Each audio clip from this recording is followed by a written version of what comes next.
Today I am going to be giving you the best settings you should be using for the DJI Mini 2 in 2022 to get the most cinematic footage from this drone. I'm going to walk you through my settings on the app. I'm going to discuss why I don't use certain features and what I've set certain settings to get the best photos and videos from this drone.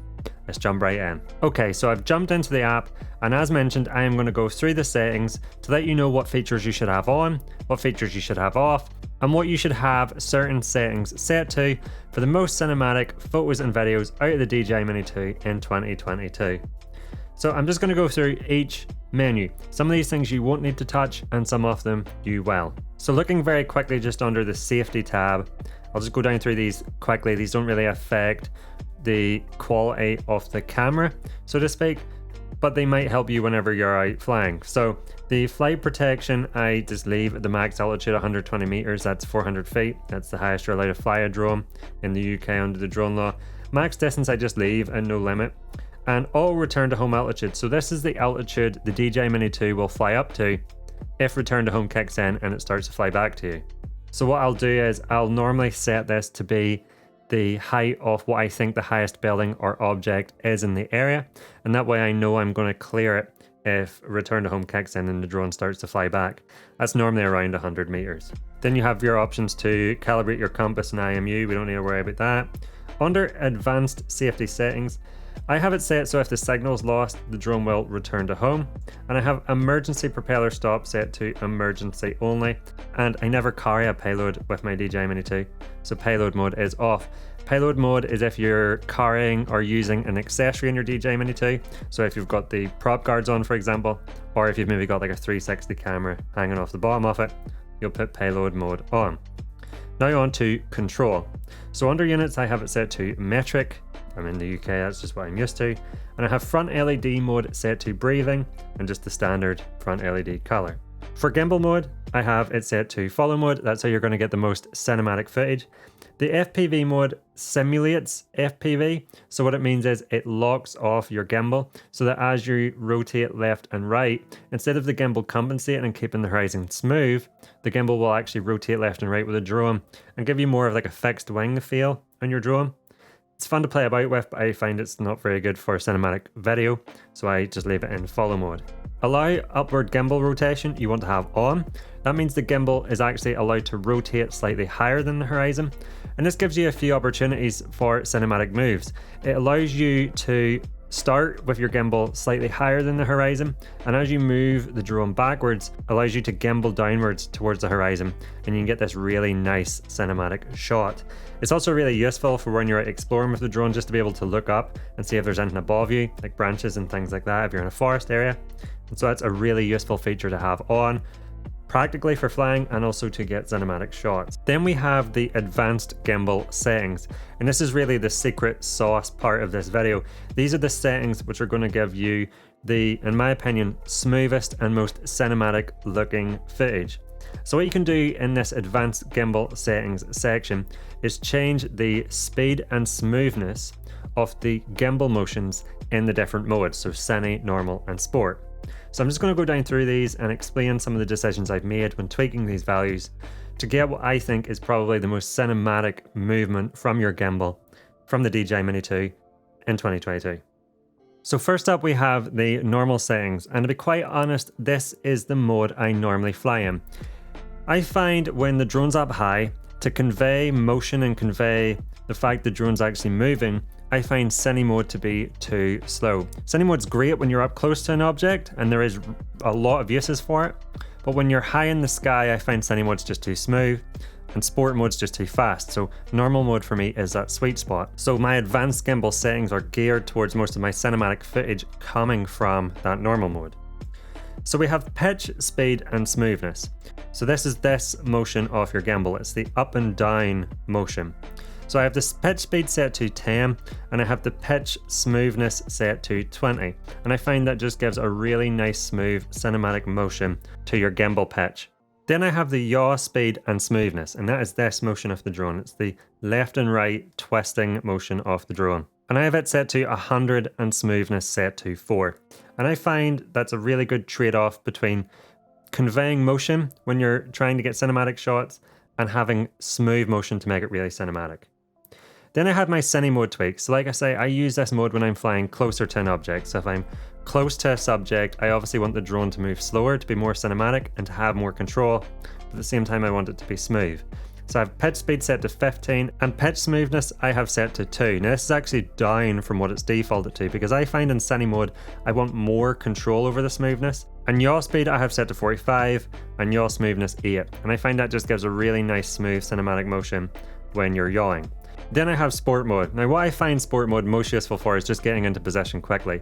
The battery in the DJI Mini 2 isn't massive, so you want to get into location and get ready to do your cinematic shots as quickly as possible. So I've geared my advanced gimbal settings in sport mode for that. I want agility. I want to be able to get the drone into position as quick as possible. And so I've set pitch speed to 30, pitch smoothness to 2, yaw speed 130, which is quite a quick yaw speed, and yaw smoothness set to 2. So I'm not too concerned about smoothing out that yaw motion because I just want to be able to turn the drone quick to be able to get it focused on a subject to be able to start recording it. And so those are my advanced gimbal settings I find are the best for getting cinematic motion and being able to get into position as quick as possible. Now for phone charging, I have that set to off. For stick mode, I have it set to mode 2.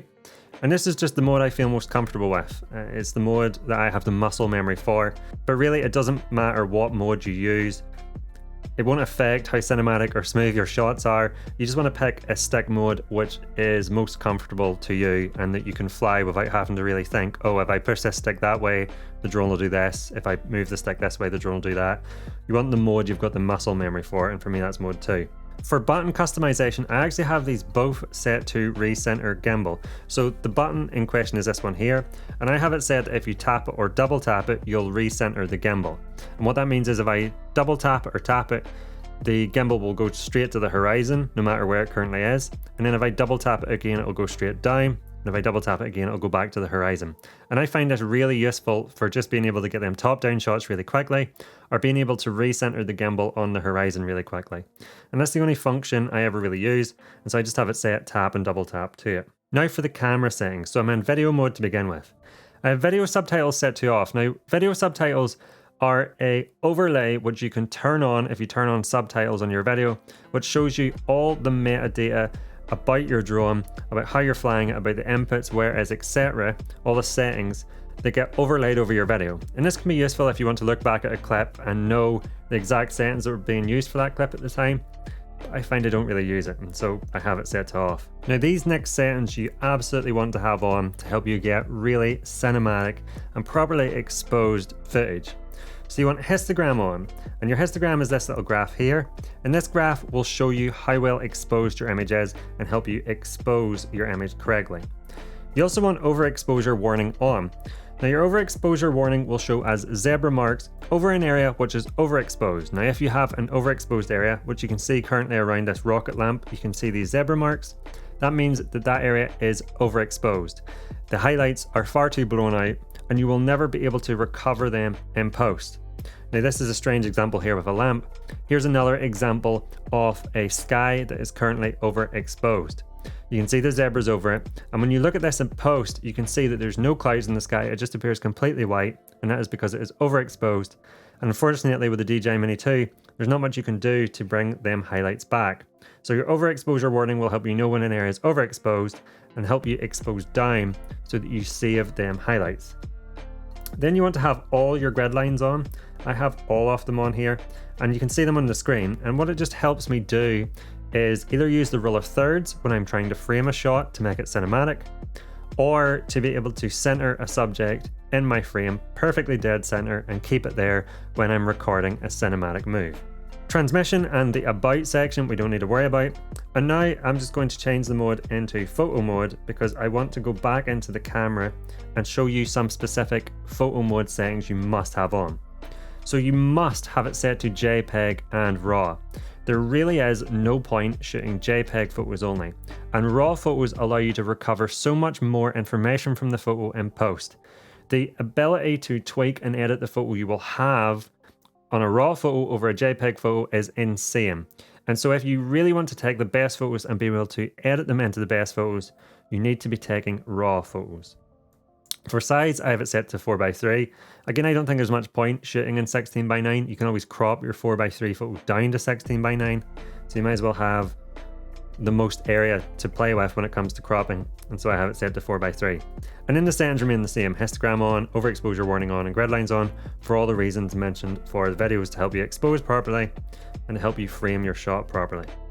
Now I'll just really quickly look at the manual video settings I used when I'm out shooting cinematic shots. So I shoot in 4K. I think most people will shoot in 4K. And I also use the frame rate 30 FPS. So this is something that's really specific to me. You might find this useful, but I think it's worth mentioning.